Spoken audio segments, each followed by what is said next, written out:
নমস্কার, আমি মৌমিতা। আমার কবিতা পাঠ চ্যানেলে আমার সকল শ্রোতা বন্ধু এবং দর্শক বন্ধুকে আন্তরিক শুভকামনা জানিয়ে আজকের গল্প পাঠ শুরু করছি। আজ আমি আপনাদেরকে পাঠ করে শোনাব আশুতোষ মুখোপাধ্যায়ের লেখা একখানি অত্যন্ত চমৎকার মর্মস্পর্শী প্রেম অপ্রেমের উপর লেখা ছোট গল্প নাগরী। আমার অনুরোধ রইল গল্প পাঠ শোনার জন্য। রোজকারই মতো আমার পুরনো কথাগুলি একবার সংক্ষেপে বলে নিচ্ছি। যদি আমার গল্প পাঠ আপনাদের ভালো লাগে অনুগ্রহ করে লাইক শেয়ার করবেন। যারা এখনো আমার কবিতা পাঠ চ্যানেলটি সাবস্ক্রাইব করেননি তাদের অনুরোধ সাবস্ক্রাইব করে সাথে থাকার, আর আপনারা আপনাদের মূল্যবান মতামত কমেন্ট বক্সে জানিয়ে আমাকে অনুপ্রাণিত এবং সমৃদ্ধ করবেন, এও আমার অনুরোধ। ধন্যবাদ। শুরু করছি আজকের গল্প নাগরী।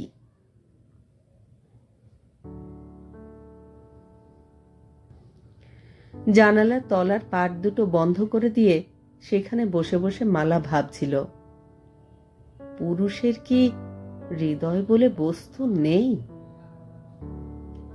মামার কথাগুলো মালা শুনেছে।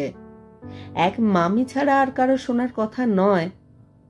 মামিকেই বাইরে দরজার আড়ালে পর্দার এধারে দাঁড়িয়ে বলছিল। মালাও শুনছিল। তার শোনার তাগিদ ছিল।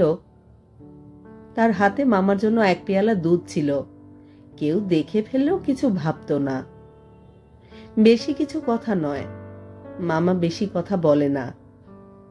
ও বাড়িতে গিয়েছিল, ছেলের সঙ্গেই কথা হয়েছে। ছেলে দু চার কথায় তাকে বিদায় করেছে। তার জ্যাঠামশাইয়ের অনুপস্থিতিতে তদবিরে গিয়েছিল বলে প্রচ্ছন্ন বিরক্তি প্রকাশ করেছে। স্পষ্ট জানিয়ে দিয়েছে জ্যাঠামশাইয়ের বিবেচনার উপর আর কারো কোনো কথা নেই। কিছু অনুরোধ করার থাকলে তাকেই বলা দরকার। মামা তবু আশা ছাড়তে পারেনি, তবু চলে আসতে পারেনি। বলেছে, তার কাছেই তো যাব বাবা, তবু তুমি মেয়েটিকে একবার দেখো না। মামা শেষ আশা তাকে ডেকে এনে সামনাসামনি একবার দেখাতে পারলে, আর তারপর ঘরের অবস্থাটা খোলাখুলি ব্যক্ত করতে পারলে হয়তো শুভ সম্ভাবনাটা একেবারে ভেস্তে নাও যেতে পারে। ছেলে সাপ জবাব দিয়েছে, তার দরকার নেই। সে স্পষ্টই বিরক্ত হয়েছে। ঘর থেকে চলে যেতে বলতে পারে না, গম্ভীর মুখে নিজের কাজ নিয়ে বসেছে। সেটুকুই যথেষ্ট ইঙ্গিত। মামা চলে এসেছে। মামা অপমানিত বোধ করেছে। যেটুকু করেছে দায় উদ্ধারের আশাতেই করেছে, আর মামির তাড়াই করেছে। এতদিন এই চেষ্টা করছিল না বলে মনে মনে মালাই ক্ষুণ্ণ হয়েছিল মামার উপরে। তার স্থির বিশ্বাস ছিল আসল লোকটার কাছে গিয়ে পড়লে তার জ্যাঠামশাইয়ের হিসেব নিকেশ সব শূন্যে মিলিয়ে যাবে। টাকা চাইলেই আকাশ থেকে টাকা পড়ে না, সেটা সে অন্তত বুঝবে। আজ সকালেও মনে মনে মামা মামির বুদ্ধির তারিফ করেছিল সে। তারা যে ওই জ্যাঠামশাইটির অনুপস্থিতির প্রতীক্ষায় ছিল আগে বোঝেনি। কাল রাতে নমিতি কথায় কথায় বলে গেছে বাবা মকেলের কাছে 4-5 দিনের জন্য বাইরে গেছেন। মামা তাই একদিনও সময় নষ্ট না করে আজই গেছে। রাগে দুঃখে চোখে জল আসার উপক্রম মালার। দাঁতের চাপে নিচের ঠোঁটটা কেটে বসার উপক্রম। হতাশার প্রথম ধাক্কায় আগে মামার অপমানটাই বুকে বিঁধেছে। এভাবে চেষ্টা করার ফলে মামাকে পেঁচালো লোক ভেবেছে ওরা। কিন্তু মামার মতো লোক যে হয় না সেটা তার থেকে আর কে বেশি জানে। বেসরকারি কলেজের অধ্যাপক বিমলেন্দু বাবু, বিমলেন্দু বসু। বয়স হয়েছে, দীর্ঘকাল যাবৎ লো প্রেসারে ভুগছেন। খাটুনি বেশি বলেই হয়তো। কলেজের পুরনো মাস্টার, মাইনেও মন্দ নয় একেবারে, কিন্তু এই বাজারে কিছুই নয়। তার নিজের সংসারটিও ছোট নয় একেবারে। তার উপর 2 বছর হলো 4টে ভাগ্নে ভাগ্নি আশ্রিত। কলেজের খাটুনি, বাড়িতেও দুবেলা ছেলেরা আলাদা মাইনে দিয়ে পড়তে আসে, তার উপর ফাঁক পেলে নিজের পড়াশুনো। মালা এক এক সময় অবাক হয়ে ভাবে, মামার রক্তচাপ তো বাড়ার কথা, মাথায় সর্বক্ষণ রক্ত উঠে থাকার কথা। মালার বাবা এক মফস্বল স্কুলের সরকারি হেডমাস্টার, কড়া নীতিবাগীশ, সাদাসিধে বেশবাস, মাথার চুলে কদম ছাট। তার নীতির দাপটে স্কুলের ছেলেরা ভয়ে জড়সড়, বাড়িতে ছেলে মেয়েরাও। 2 ছেলে 2 মেয়ে, মেয়ে দুটি বড়। মফস্বল স্কুলের সহকারী হেডমাস্টারের মাইনে সেই রকমই, মাসের শেষে সংসারের প্রায় অচল অবস্থা হতো। সেই কারণেও মেজাজ সবসময় চড়া থাকতো ভদ্রলোকের। তার স্ত্রী অর্থাৎ মালার মা যতদিন বেঁচে ছিলেন ততদিনই সংসার চালাতে না জানার খোঁচা খেতে হয়েছে তাকে। বছর 3 হলো ভদ্রমহিলা চোখ বুজেছেন, আর বছর 1.5 হলো নীতিবাগীশ লোকটি সংসার চালনায় পটু নতুন ঘরণী এনেছেন। নতুন করতে এসে অনটনের সংসারে ওই ছেলে মেয়েগুলোকে বাড়তি আপদ ভিন্ন আর কিছু ভাবেননি। অমন বয়সের একজনের ঘরে আসার ফলে একটু বেশি সুখ স্বাচ্ছন্দ্য আর আরাম তার পাওনা বলেই ধরে নিয়েছিলেন। কিন্তু 4-4টে মুখ সামনে হাঁ করে আছে, সুখ স্বাচ্ছন্দ্য জুটবে কোথা থেকে? অতএব তারও মেজাজের সমাচার খুব কুশল ছিল না। ছেলে মেয়েগুলোর দুরবস্থার কথা তাদের মামা বিমলেন্দুবাবু প্রথম শুনেছিলেন এক বন্ধুর মুখে। ভগ্নিপতির আবার বিয়ে করার খবরটাই মস্ত ধাক্কা তাঁর। মনটাকে ভালোবাসতেন তিনি, অনেক ছোট তার থেকে। তারপর যে খবর শুনলেন, যদিও সেটা বিশ্বাসযোগ্য নয় খুব, কিন্তু তার আংশিক সত্য হলেও স্থির থাকা কঠিন। বিমলেন্দুবাবুর অস্থিরতা লক্ষ্য করে তার স্ত্রী একদিন জোরজার করে তাকে দেখতে পাঠালেন। সৎ মা এলেই 5 জনে 5 রকম সন্দেহের চোখে দেখে, তিলকে তাল করে। বিমলেন্দুবাবু গেলেন আর বেড়াবার নাম করে ভাগ্নে ভাগ্নিদের একেবারে সঙ্গে করেই ফিরলেন। তার স্ত্রী আড়ালে যেটুকু শুনলেন তাতেই তার চোখে জল আসার উপক্রম। শুধু বললেন, নিয়ে এসে ভালোই করেছ গো, এমন নির্লজ্জ মানুষ হয়? 2 বছর হলো মালারা এসেছে এখানে, 16 বছরে এসেছিল, এখন তার বয়স 18।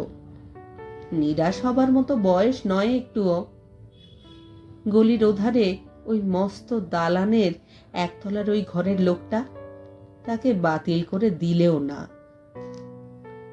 2 বছর ধরে এই কোণের জানালার এইখানটাই প্রধান আশ্রয় মালার।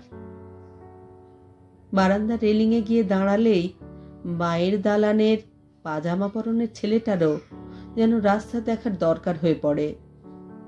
আর ওই কোণ ঘেঁষা ওই ডাইনের বাড়িটার ফেত্তা দিয়ে কাপড় পরা সঙ্গীতজ্ঞ পুরুষটিও চৌকাঠে দাঁড়িয়ে মালাকে শুনিয়ে শুনিয়ে গান ভাজতে থাকে।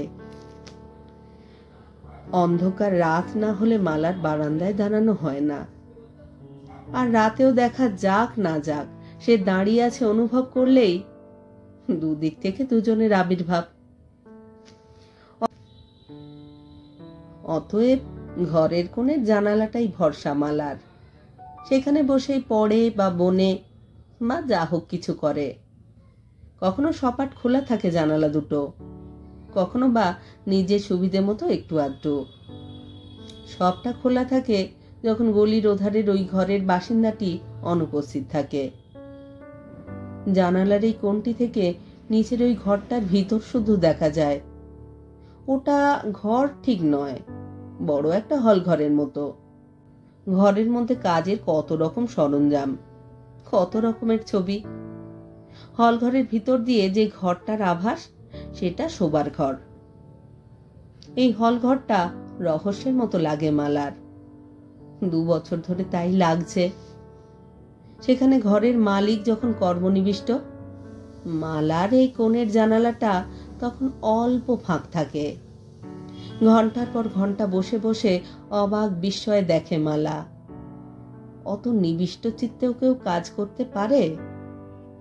সমস্ত দুনিয়াটা যেন অনুপস্থিত লোকটার কাছে, উপস্থিত শুধু ওই মস্ত ফ্রেমটা, আর তাতে আটা ক্যানভাসটা, আর পাশের রং আর তুলি আর জলের বাটি। কখন নতুন ক্যানভাসে রং ছোঁয়ানো হলো আর কবে সেটা শেষ হলো, মালা তার পুঙ্খানুপুঙ্খ জানে, কিন্তু কি শেষ হলো সেটা জানার উপায় নেই। জানার জন্য ছটপটানের শেষ নেই। ইচ্ছে হয় ছুটে গিয়ে দেখে আসে। লোকটার মুখে তৃপ্তি দেখে বা বিরক্তি দেখে শুধু বুঝতে পারে কোনটা মনের মতো হলো আর কোনটা হলো না। ইচ্ছে করলেই মালা ওই ঘরে ঢুকতে পারে, ইচ্ছে করলেই দেখতে পারে। নমিদি তো কতদিন তাকে যাবার জন্য বলেছে। এই বয়সেই এত লজ্জা দেখে রাগ পর্যন্ত করেছে, কিন্তু রাজ্যের সংকোচ মালার। আর ওই ঘরে গিয়ে ঢোকা, বাবা রে বাবা। নমিতি বলেছে যখন তখন গৌতমদার ঘরে ঢুকলে তাকে শুদ্ধ নাকি রাগ করে ঘর থেকে বার করে দেয়। আঁকা টাকার গল্প উঠলে তার গৌতমদার প্রশংসায় নমিতি পঞ্চমুখ। তার মতে অমন শিল্পী আর আছে কিনা সন্দেহ। নমিদির থেকে মাত্র 3 বছরের বড় খুড়তুতো দাদাটি, ওই বাড়িটার অর্ধেক মালিক। নমিদি এমএ পড়ে, তার এই দাদা বিএসসি ডিস্টিংশনে পাশ করে আঁকার কলেজে ঢুকেছিল, সেখানেও আগাগোড়া ফার্স্ট। এই বয়সেই এখন সেই আঁকার কলেজে মাস্টারি করে। অবসর সময় ঘরের দরজা বন্ধ করে নিজের কাজ করে। মামির সঙ্গে খুব ভাব নমিদির, প্রায়ই গল্প করতে আসে। মালা যায় না বলে মামিকে অনুযোগ করতে মামি অনেক দিন তাকে ঠেলে পাঠাতে চেষ্টা করেছে। সেই চেষ্টার পিছনে মামির একটু আশাও ছিল। মালা শেষে নমিতিকে বলেছিল, পরীক্ষাটা হয়ে গেলে যাব। নমিতি হেসে ফেলেছিল, এখান থেকে লাফালে আমাদের ঘরে গিয়ে পড়বে, পরীক্ষার জন্য যেতে পারছো না? পরীক্ষা অর্থাৎ স্কুল ফাইনাল পরীক্ষা। মামাই তোড়জোড় করে ওর পড়াশোনার ব্যবস্থা করেছেন, আর অন্য ভাই বোনগুলোকে স্কুলে ভর্তি করে দিয়েছিলেন। ওর পরীক্ষার পর নমিদির এই 2-3 মাসের জন্য কোথায় যেন গিয়েছিল, কিন্তু মালা তারপর আর যাবে কি? লজ্জায় মুখ লুকোতে পারলে বাঁচে। সে 3rd ডিভিশনে পাশ করেছে। পাশ করার পরেও তাকে কলেজে ভর্তি করানো যায়নি, তার লজ্জাই বেশি। মামা আবারও বাড়িতে পড়ার ব্যবস্থা করে দিয়েছেন, কিন্তু পড়াশুনো মালার কমই হয়। সামনে বই খোলা থাকে এই পর্যন্ত, চোখ থাকে আধ পাট খোলা জানলার ভিতর দিয়ে গলির ওধারের ওই বড় ঘরটার দিকে। খুব ক্লান্ত লাগলে লোকটা তুলি টুলি ফেলে হাত পা ছড়িয়ে সিগারেট টানতে থাকে, আর সিগারেট একবার ধরলো তো একেবারে 2-3টে খাবে। মালা শুনেছিল বেশি সিগারেট খেলে গলায় বা বুকে অনেক সময় ব্যামো হয়। মালা ভুরু কোঁচকায়, কেন, কি দরকার অত সিগারেট খাবার? জানালাটা যে সবসময় একেবারে মাপ মতো বন্ধ থাকে তাও নয়, এক আধ সময় হয়তো খোলাই থেকে যায় অনেকটা। কাজে মন দিলে কোনো দিকে তো তাকাবে না আর লোকটা, তাই সব সময় সতর্ক থাকার প্রয়োজন হয় না মালার। ফলে একদিন দেখা হয়ে যায়, চোখাচোখি হয়। তখনও খুব যে খেয়াল করে দেখে ওকে মনে হয় না। মালা অবশ্য জানালাটা ঠেলেই দেয়। নমিদির মুখে নাম শুনেছে গৌতম, গৌতমই বটে। মালার একদিন ইচ্ছে হয় স্কুল ফাইনালের ইতিহাস বইটা এনে গৌতমের ধ্যান অধ্যায়টা চেঁচিয়ে পড়ে। তারপর উদ্ভট ইচ্ছেটার কথা ভেবে নিজের মনেই হেসে বাঁচে না। একদিন মালার 2 চক্ষু বিস্ফারিত, জানালা বন্ধ করতে ভুল হয়ে গেল। এ কি কাণ্ড! ছোট ছেলের মতো একতাল কাদামাটি ছানাছানি করছে লোকটা। তাই দিয়ে কিছু একটা গড়তে চেষ্টা করছে, আবার তালগোল পাকিয়ে দিচ্ছে। প্রায় ঘন্টাখানেক ধরে কাদার তালটাকে কিছু একটা আদলে আনার চেষ্টায় হাল ছেড়ে শেষে জানলার কাছে এসে দাঁড়ালো। মালার তখনও খেয়াল নেই, সে হাঁ করে দাঁড়িয়ে আছে। লোকটার মুখে হাসির আভাস দেখে খেয়াল হয়েছে, হুড় মুড়িয়ে ছুটে পালিয়েছে সেখান থেকে। মামি একদিন নমিদির কাছে ভাগ্নির বিয়ের ভাবনাটা প্রকাশ করেই ফেললেন। মালা কাছেই ছিল। নমিদির মন্তব্য কানে এলো, ওর জন্য আপনার ভাবনা কি? ওই চেহারার মেয়ে কটা হয়, যে দেখবে সে লুফে নেবে। এরপর আর একদিন মনের বাসনাটা নমিদির কাছে প্রকাশ করেই ফেললেন মামি। বললেন, দুরাশা তো বটেই, তবু ভাগ্নির ওই চেহারাটুকুর জন্যই ভরসা করে প্রস্তাবটা করা। গৌতম সোনার টুকরো ছেলে, এমন ভাগ্য তাদের হবার নয়। তবু নমি যদি তাদের মুখ চেয়ে একটু চেষ্টা চরিত্র করে, যদি তার বাবাকে একটু বলে কয়ে দেখে। রূপের প্রশংসা যতই করুক, এই আশা তারা যে করতে পারে সেটা নমিদি ভাবেনি বোধহয়। দূর থেকে তার মুখ দেখে সেই রকমই মনে হয়েছিল মালার। তবে কথা দিয়েছিল, বলে দেখবে।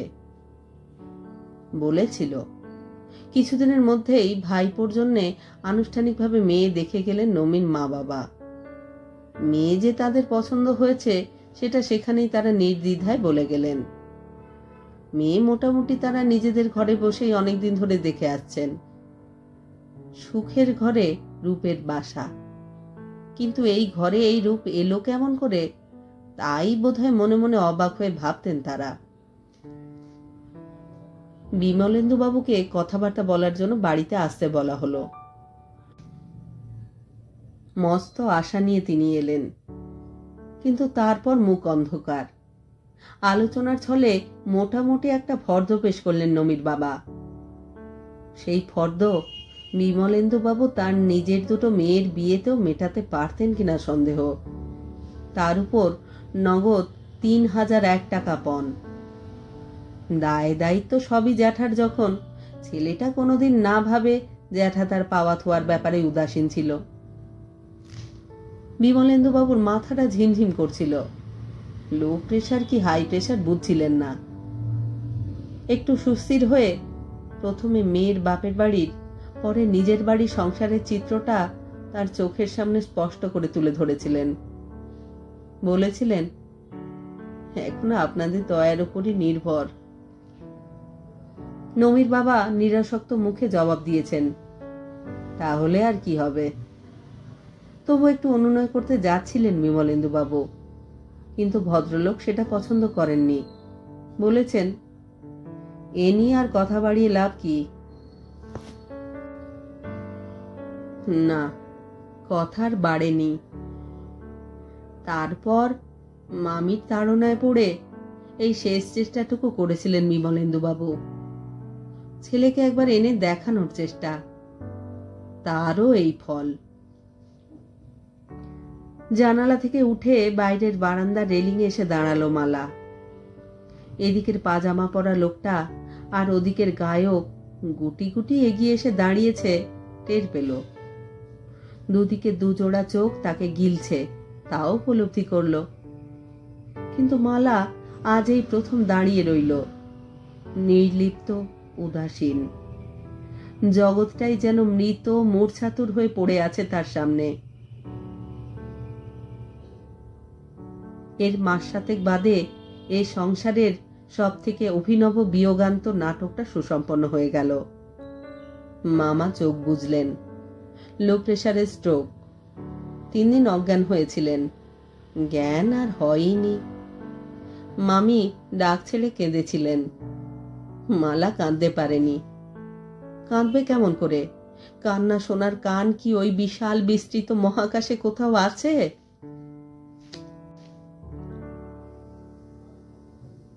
এই কাহিনী শেষ অধ্যায়ের সূচনা 10 বছর বাদে। শহরের অভিজাত অঞ্চলের হয়তো সব থেকেই অভিজাত আদব কায়দার হোটেল ওটা। এখানে পকেটের রসদের হিসেব কষে কেউ ঢোকে না। হিসেব জিনিসটাই অচল এখানে। এখানকার রাতের অঢেল যৌবন, এখানকার আলোয় কণায় কণায় যৌবনের নেশা। বাঙালি, মাদ্রাজি, পার্সি, শিখ, নেটিভ, সাহেব, খাস সাহেব, সকল জাতের সকল বর্ণের সর্বোচ্চ পর্যায়ের মানুষদের অবসর বিনোদনের বা শ্রান্তি ক্লান্তি মোচনের জায়গা এটি। অর্থ কৌলিন্যে যিনি যত বেশি মেজাজি কুলিন, তার তত সহজ আনাগোনা এখানে। আইন কানুন সেসব কড়াকড়ি ছোট জায়গার জন্যে, বড় জায়গায় স্পেশাল পরোয়ানা। প্রয়োজন দেখাও, টাকা ঢালো, পরোয়ানা মিলবে। হোটেল কর্তৃপক্ষ রাতের মেয়াদ ভোরের দিকে টেনে নেবার জন্য পরোয়ানা সংগ্রহে পিছপা নয়, টাকা ঢালতে গড় রাজি নয়, কারণ তারা ঘরের টাকা ঢালছে না। গৌতম দত্তর ছোট গাড়িটা হোটেলের সামনের ফুটপাত ঘেঁষে দাঁড়ালো যখন, রাত তখন 10টার ওধারে। নিজেই ড্রাইভ করে না, সেও নিয়মিত আগন্তুক নয় এখানকার। যা সে খুঁজছে একজন বন্ধু তার হদিস দিয়েছিল, বলেছিল, দেখো গে, পছন্দ হবে হয়তো, যদি রাজি করাতে পারো। আজ নিয়ে পরপর এই 3 দিন আসছে সে। 2 দিনই দেখা পেয়েছে, আজও পাবে হয়তো। পছন্দ হয়েছে, যতটা চেয়েছিল তার থেকেও বেশি পছন্দ। কিন্তু আলাপ করা হয়নি, প্রস্তাব করা হয়নি, চেয়ে চেয়ে দেখেছে শুধু।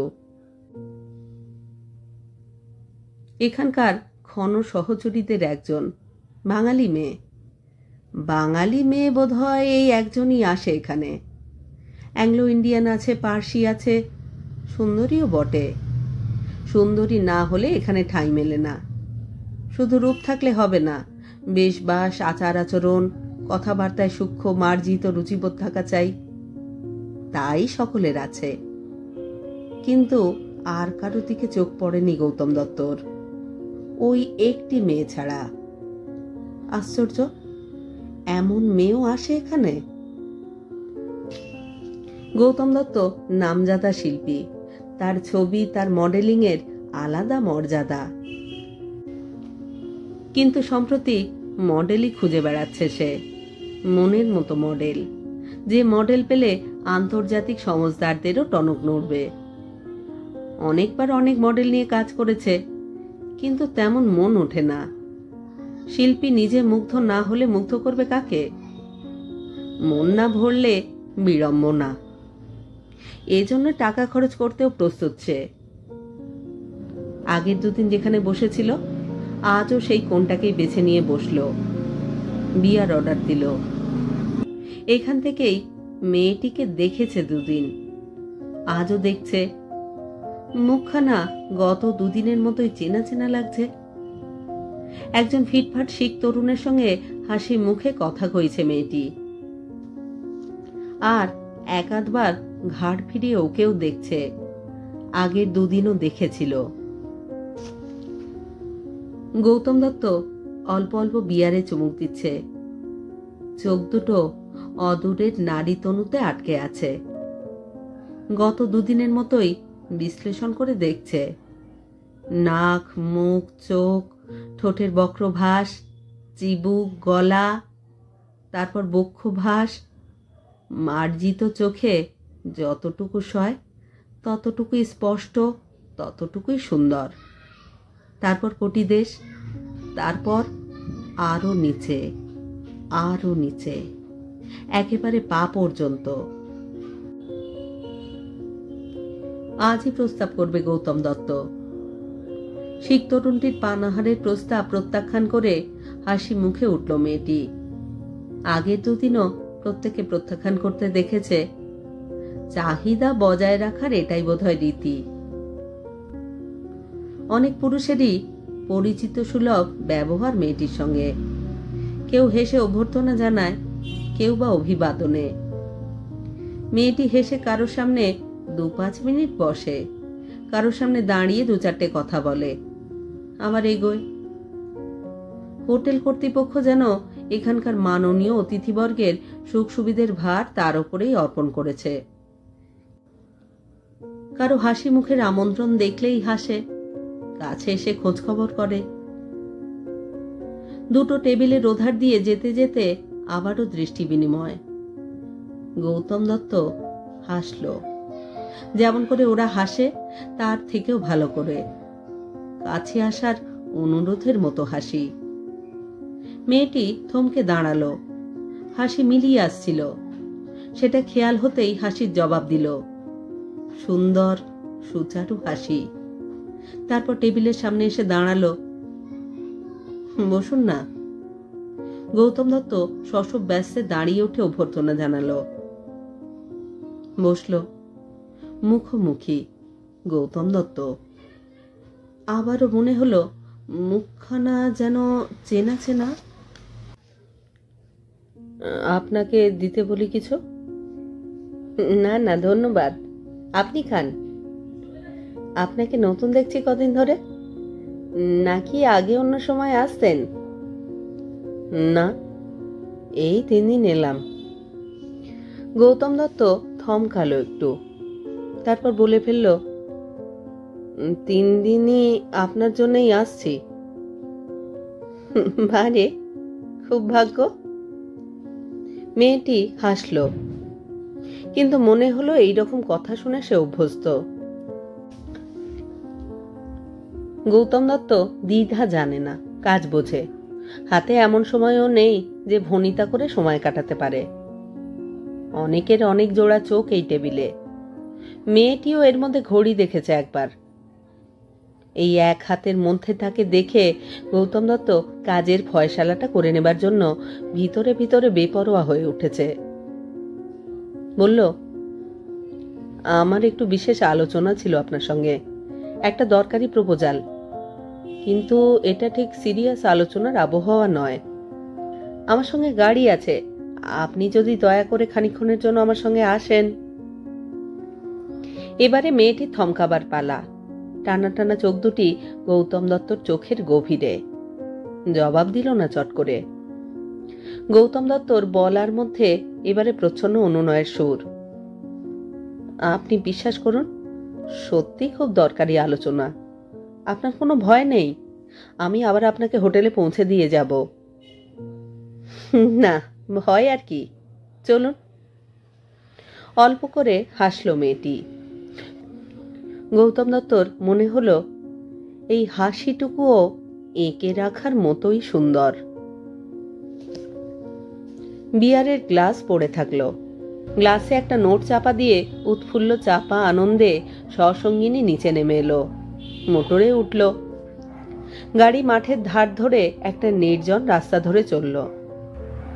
গৌতম দত্ত কিভাবে কথাটা পারবে ভেবে নিচ্ছিল। সঙ্গিনী পাশের গদিতে গা ছেড়ে দিয়েছে।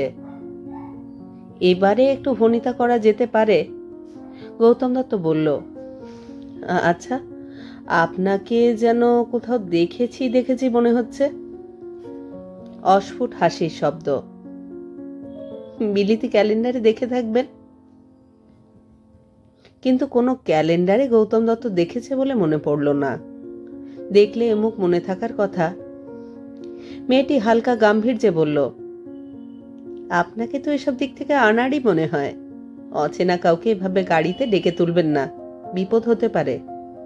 কত রকম যে থাকে। না, আমার অন্য কথা ছিল। সে তো শুনলাম। নমিতি কেমন আছে? কোথায় বিয়ে হলো? ছেলেপুলে হলো কি? গৌতম দত্ত হতভম্ব। আপনি নমিকে চেনেন? ও মা, চিনব না কেন? কতদিন পাশাপাশি কাটালাম। রাত দিন ঘরে বসে আপনার কত ছবি আঁকা দেখতাম। গৌতম দত্তর প্রায় মনে পড়ল বুঝি এবার। বিয়ের কথা উঠেছিল পাশের বাড়ির কার সঙ্গে যেন। এই নাকি? কি কাণ্ড! হলে তো হয়েছিল আর কি।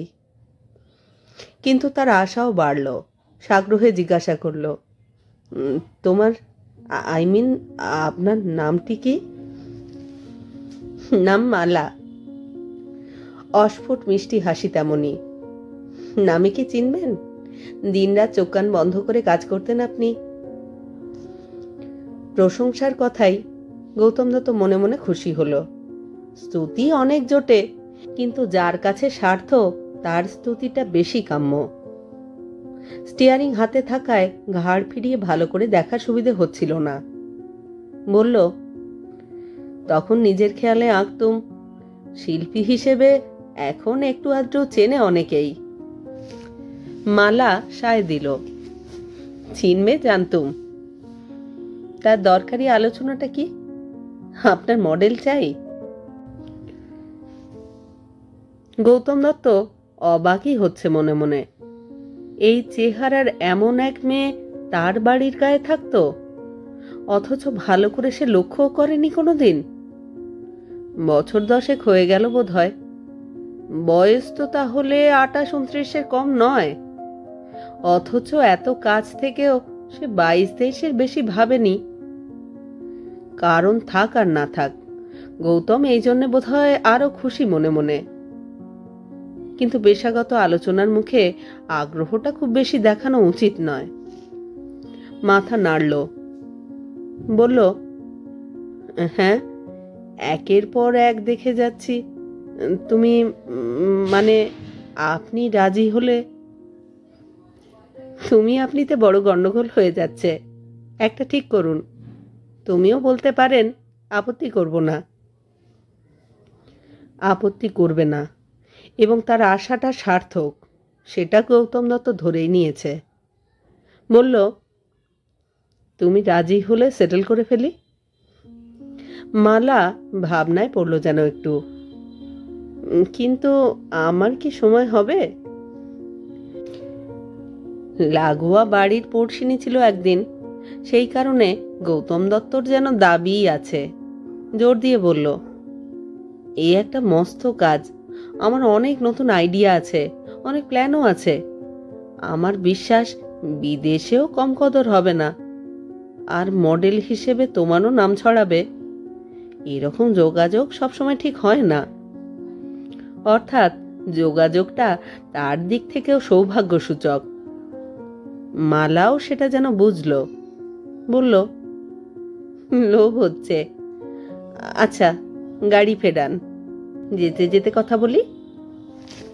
গৌতম দত্ত গাড়ি ফেরালো, অন্তর তুষ্টিতে ভরপুর। লোভের আরো একটু ইন্ধন জোগালো। বলল, 1-8 বছরের মধ্যে হয়তো বাইরেও যাব আমরা।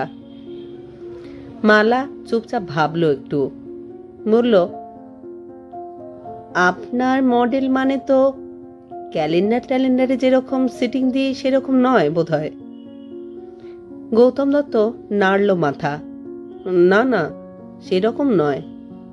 রিয়েল মডেল বলতে যা বোঝায়, মানে। বলাটা সহজ হচ্ছিল না। মালা হেসে থামিয়ে দিল। থাক, বুঝেছি। আচ্ছা, কিরকম কি ব্যবস্থা হবে বলুন? তুমি বললেই ভালো হয়। কিরকম দরকার? দরকার তো কম নয়।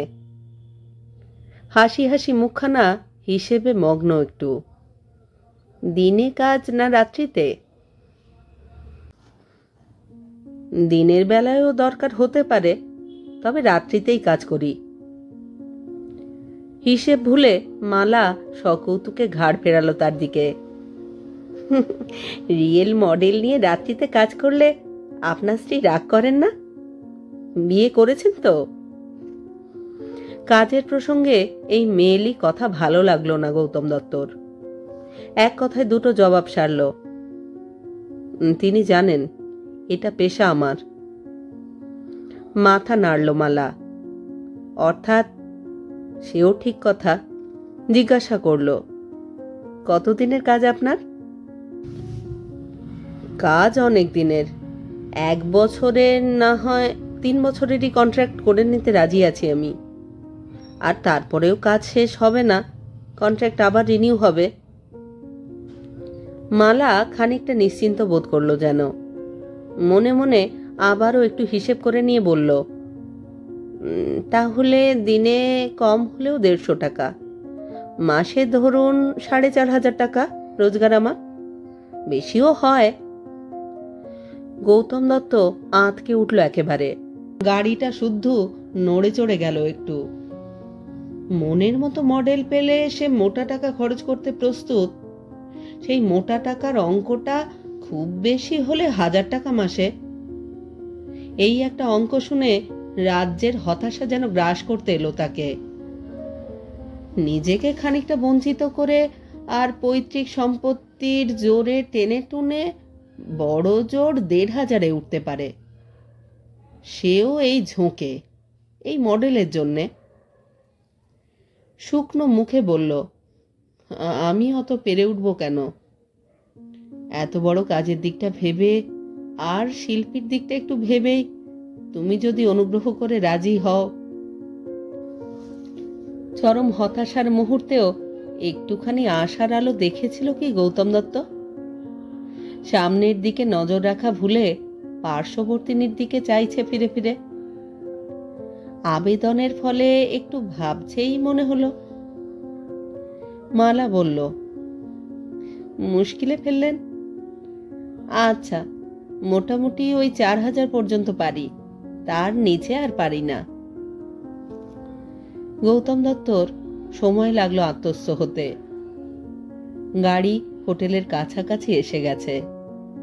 অস্ফুট স্বরে বলল, না, সেও আমার সাধ্যের বাইরে। মালা তক্ষুনি সান্ত্বনা সুরে বলল, তাতে কি, কমে কি আর পাওয়া যায় না? আমার সঙ্গেই তো কত সময় কতজনের দেখা হয়, আর তারা সব দেখতে ভালোই। আপনার স্টুডিও এখনো বাড়িতেই তো? সুবিধে মতো কাউকে পেলে আপনার ঠিকানা দিয়ে দেবক্ষণ। গৌতম দত্ত নিরুত্তর।